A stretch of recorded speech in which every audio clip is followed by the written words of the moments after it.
good morning, y'all. Happy Easter, everybody. It's Sunday morning, Easter Sunday. We got a couple commercials we're gonna do today, and I'm hoping that I can get things to a point to where we can do the $3,500 tree trim job this week. So that's the goal, to get that done either this week or the weekend. I may have to break it up. I like to be able to go over there 2 straight days, but I may have to break it up, go over there a day and do a lot of trimming, and then come back the next day with both the guys or whatever. I'm not going to have the Bobcat over there, it doesn't look like. Though the Bobcat will make things a lot easier. I could do a lot more, time-wise, but it's not, I was on the fence whether to bring it or not, so it's not really mandatory. What I need to do is I really need to get me a rig for my Kia Sorento so I can pull the man lift with it. See, then I don't have problems taking, all 3 pieces of equipment, the man lift, the Bobcat, and the dump trailer to a job, because the man lift is light. It doesn't weigh that much.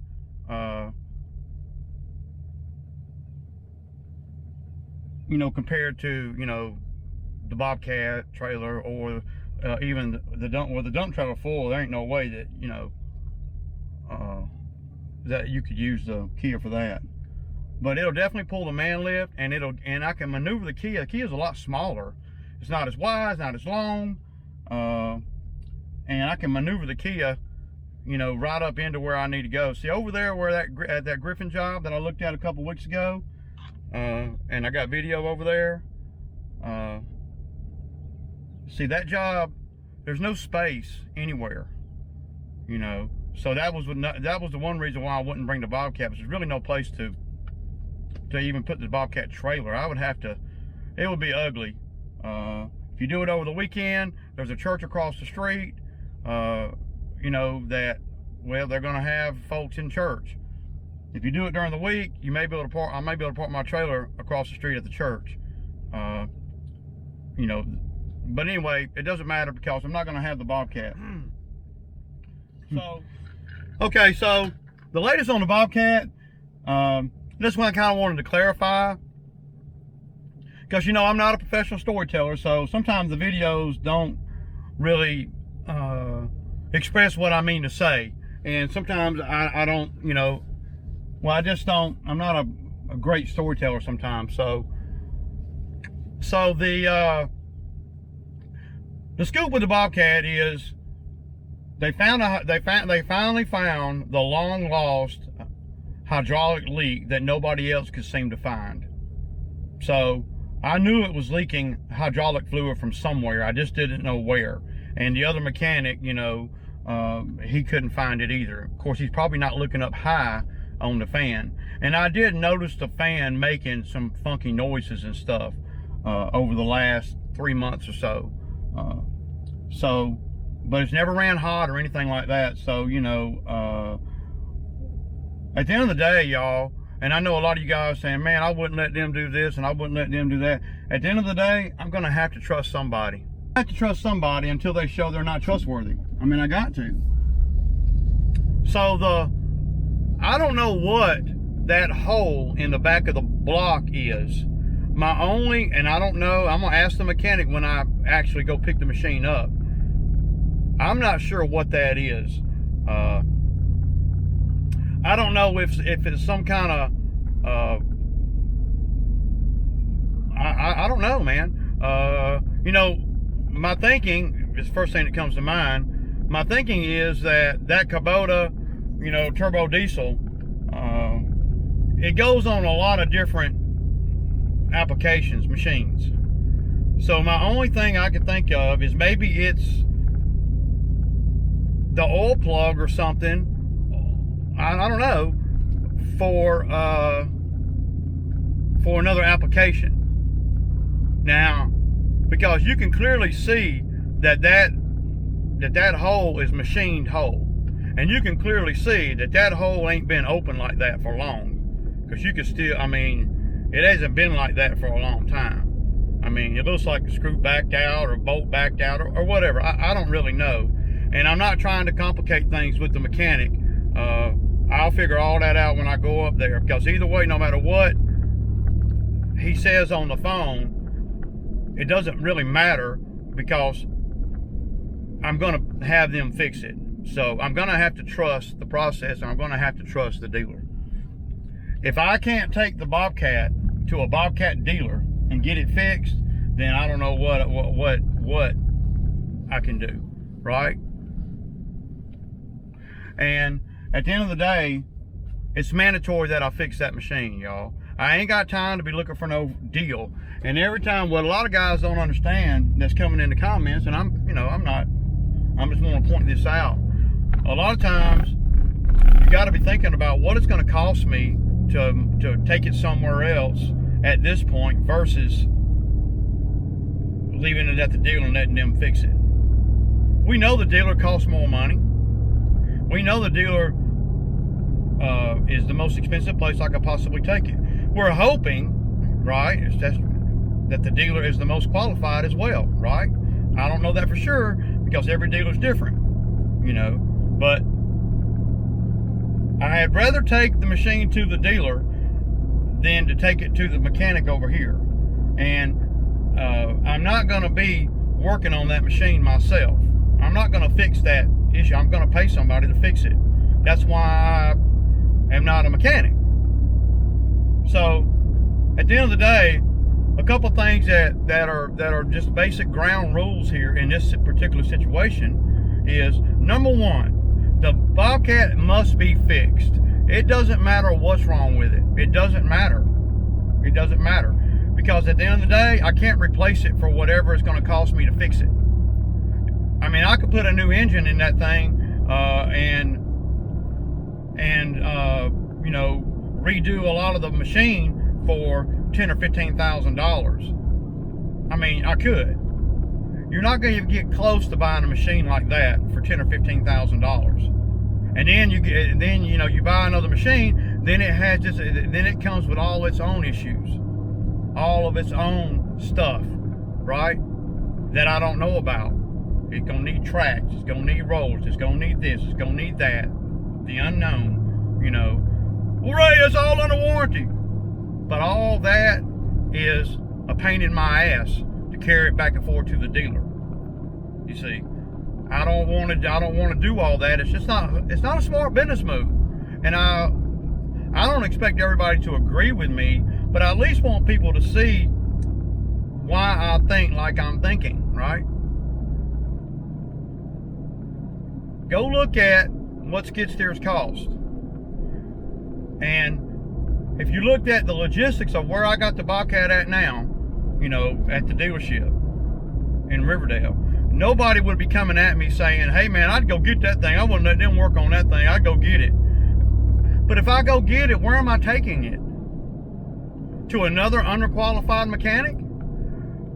You know, I mean, that's where I'm at. I don't really have time or want to take the time to be searching for a mechanic when the Bobcat is down and I got work pending.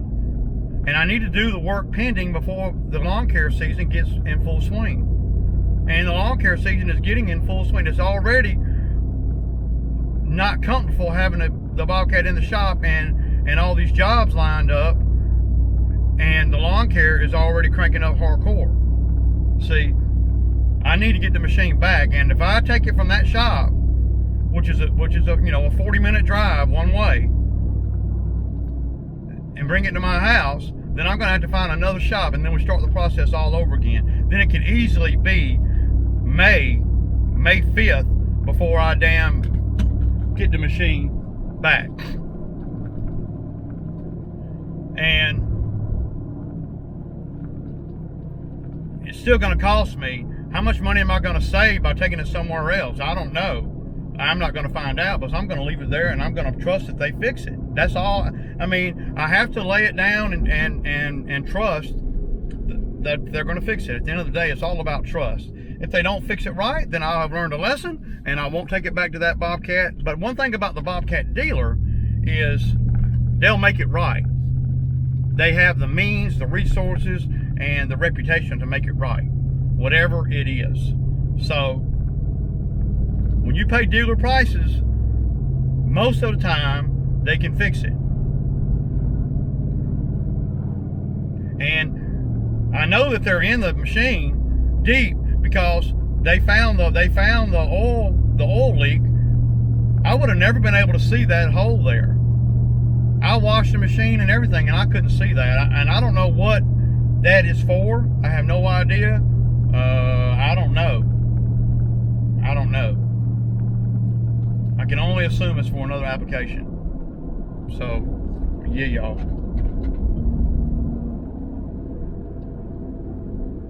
So that's where I'm at on the Bobcat. The biggest thing is the Bobcat must be fixed. Okay, must be fixed. So yeah, y'all. The Zack Attack got him a little haircut. Oh shit! Not the Zack Attack. Yeah, looking like little Bo Peep. What's up with a haircut looking like little Bo Peep? What's up, man? Bo Peep. Hey, I got your jacket, right? I got you okay, y'all. Black shirt like this. So we're over here at the first two, and normally I don't like to work on Easter Sunday. So we got some issues with the fuel injected mower, like I was telling you guys on the phone. I mean, like I was telling you guys earlier, it's surging real bad. I think it's fuel. I think it's bad fuel. So we're gonna run it some today. I really took a chance on bringing it out here because if it goes down on us or it starts surging too bad, then I'm not gonna wanna use it, right? It does. And then I have some fuel stuff I can put in it. So, and I got a new fuel filter too. So yeah.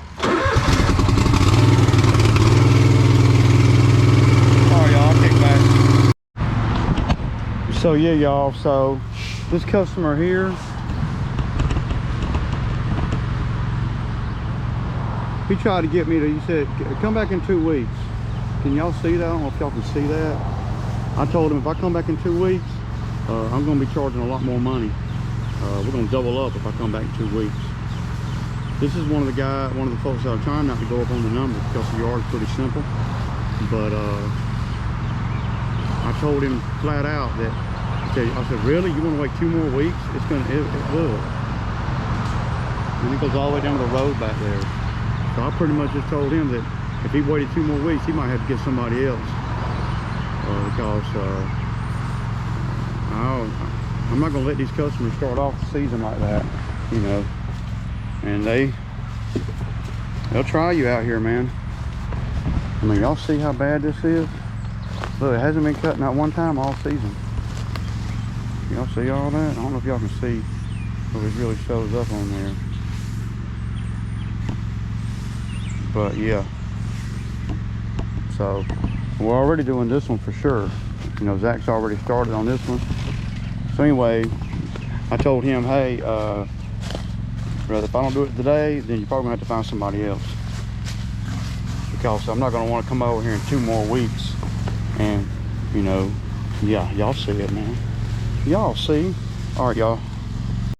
All right, so that's the third one, y'all. We ain't been working but what? About 1 hour and 45 minutes, 2 hours maybe? About 2 hours.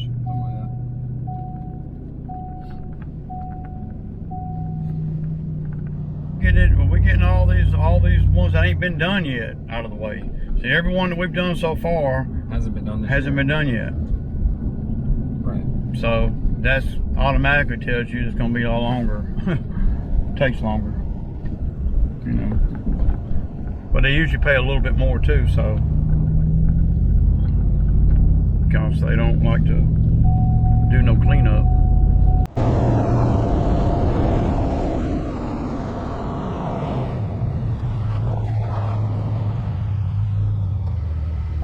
All right, y'all, so we just pulled up to this one, and I don't know how much footage I'll get over here, but it's pretty bad, pretty tall. This is the first time we've been over here this year. Y'all been over here before though. How you doing today, Zach? No walker saying. Oh yeah. Zach almost started without putting gas in it. No walker saying. That's a longer walk. Yeah. I hate being on a property like this and something run out of gas. Yeah, behind the building. Oh my God. That's about where it happened at. And then see, once we after today, see, after we're here today, y'all, what I'll do is I'll get her to spray. See, and then we won't have to weed eat around the buildings no more. Of course, she'll be the one, the owner will be the one doing the spraying, not me. So Certified. I don't want the EPA on me.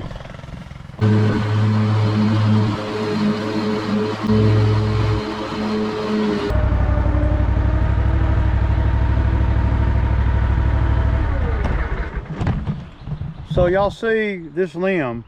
So she's gonna give me 50 bucks to take this limb to the woods. This is the other things that you can do to make money out here, and you don't have to be trimming trees. I know for a fact I don't have to have a permit to drag this to the woods. So this property right here is 120, and it's mostly all cutting. Once we do it one time, then it'll be a lot easier. This is the first time we've been over here. But today I'm not going to have to cut this area right here. You see, about 40 or 50 feet that way. You see all that water sitting there. So when it goes all the way to there, so, and you can kind of see where the ground starts going back up again. It's a real low spot right here. This creek over flooded, and you can see it left all this sand up here. So the power of Mother Nature is no joke. But I'm gonna grab a rope, a chain, or something, and I'll drag this thing out of the way. You don't really even have to have a chainsaw. I'll probably cut it into 2 pieces because I don't want to, tear the ground all up with it. Plus, everything's real wet. If I can somehow grab it and pull it this way just a little bit, and then hook to this end, and then go around that way to the woods. That's what we're trying to do with it. And that's an extra 50 bucks. We're talking about, less than 10 minutes. I mean, easily less than 10 minutes. And I'll be cutting the grass in the course of doing it too. So you're talking about maybe 7 or 8 minutes.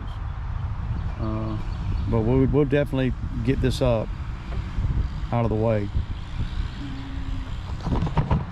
Just some more stuff that you do to make money, man, all kinds of ways, all kind of money out here, y'all. You gotta be ready to get it though.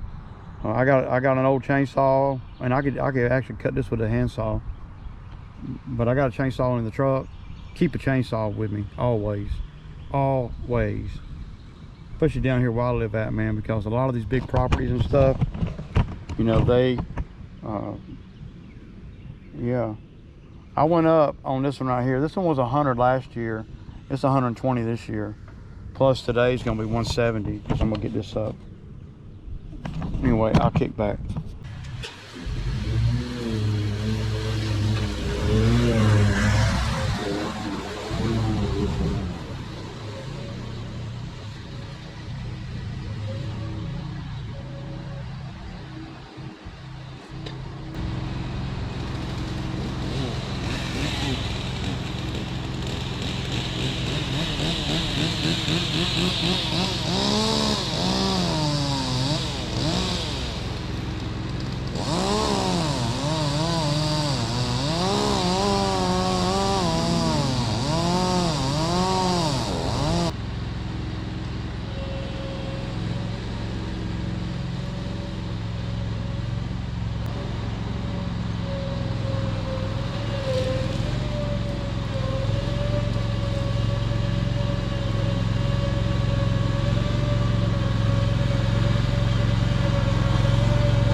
I got mud all over me.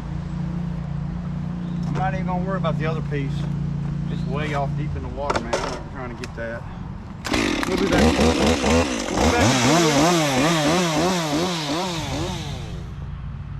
Yeah, this thing is surging pretty bad right now. I think what I'm gonna do, I got a fuel filter. It's a smaller fuel filter, but I'm gonna put it on here and I'm gonna see. Y'all see, this is the fuel filter on there now. I'm just gonna pop it off real quick, and I got one right here.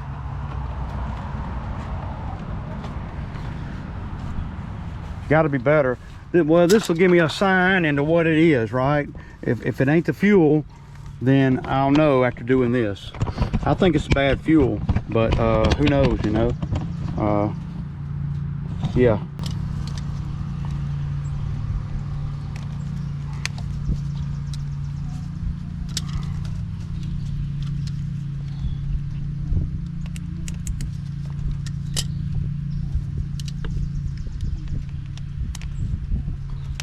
This should make a difference if it's the fuel.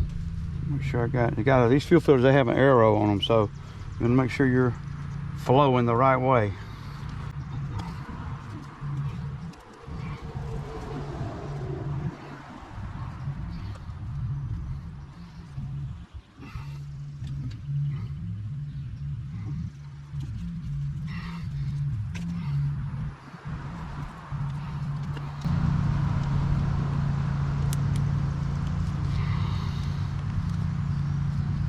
So yeah, and that's how I change a fuel filter. That's simple.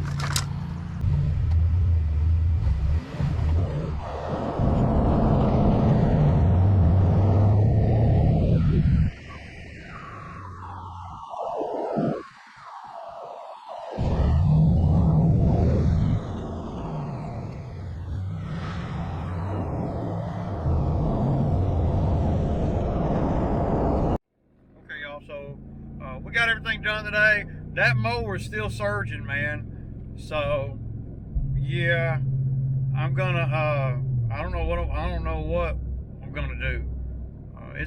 I believe it's a fuel issue. It seems like it only starts doing, well, it doesn't do it until it gets a load on the, you know. So I don't know, man. But yeah.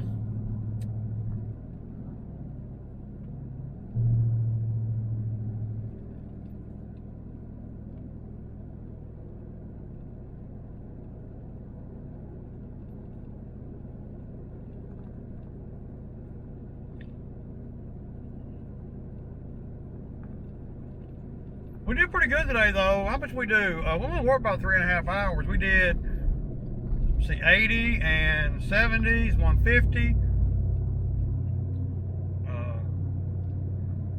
Another 70. That's 220.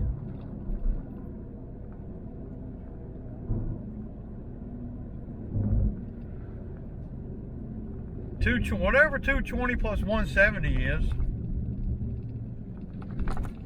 $390, man. That ain't bad, man.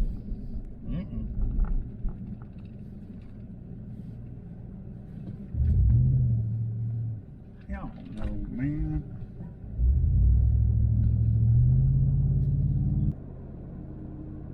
But we got 1, 2, 3 big ones tomorrow, and 4 or so little ones.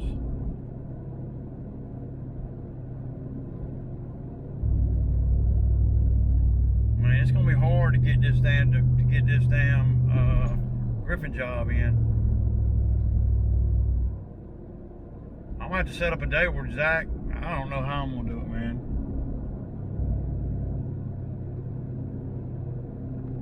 I need to get that done, man. She's pressuring me too. Everybody always wants it yesterday, y'all. Yesterday. So I'm gonna have to get home and strategize, because I got 2 guys wanting to work tomorrow.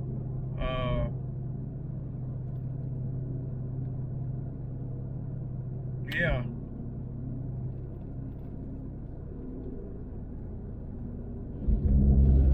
It's either feast or famine out here, y'all. I got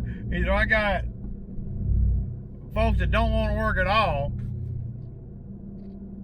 or I got 3 folks trying to work the same days. Come on, man. Hell no.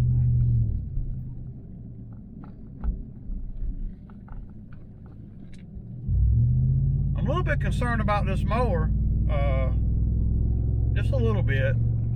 I'm just gonna crank it up and I'm gonna let it run out of fuel, man. And then I'm gonna put some top-notch fuel in it. Because it's sputtering around like it's just terrible fuel, and it didn't start doing that until I filled it up with gas. Now the carbureted engine is not doing it.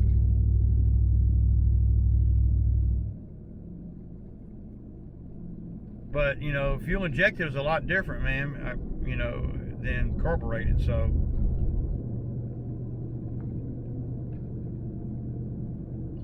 we got a lot of grass cut this week. This week's gonna be probably the busiest week yet. I mean, everywhere I'm riding, I'm seeing every yard that needs it. So, one thing about this business is it's so repetitive that if you're trying to do anything outside of that, once the lawn care gets started, it's very hard to do, because you know it's so repetitive, you know. And I'm an every 2 week kind of guy. So